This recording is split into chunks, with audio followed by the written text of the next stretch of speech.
The entry point. We have noted that there was nowhere on the original model that outlined exactly where the initial practice or event that requires reflecting upon may be introduced. After the criticism of Gibbs' model being too simplistic due to the use of questions, we have decided to not include the use of questions and have changed the names of each stage to what we believe is more appropriate. For example, we have acknowledged that from our own teacher experience, we were not only required to reflect upon our own teaching, but also our implementation of policies, behaviour management strategies, and our inclusive practice, to name only a few. We have decided that personal feelings are significant to the reflective practice process and that they deserve a position on our model. We have taken the evaluation stage of Gibbs' model and expanded upon it with the notion that the original lacked a form of measuring success.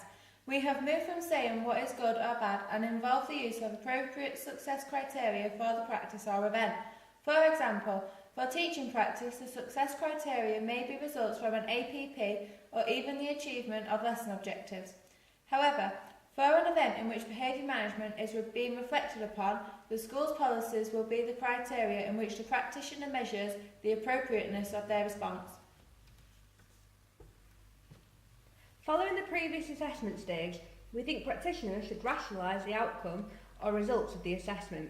By this, we mean that the practitioner looks at the reasons behind why the outcome has derived. We have also removed the conclusion stage because we think the idea of concluding implies at the end of the cycle, which contradicts the purpose of a cyclical model.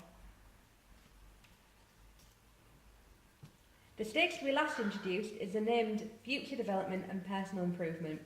With this stage, we are simply focusing upon how practitioners can change their original practice in order to influence their future steps.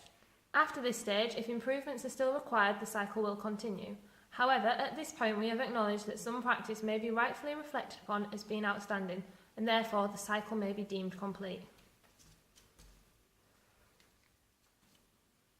As well as our 5 stages, another significant aspect of our model that is the inclusion of the acknowledgement of the influence of social factors on an individual's practice. We think that this can happen at any stage of the model.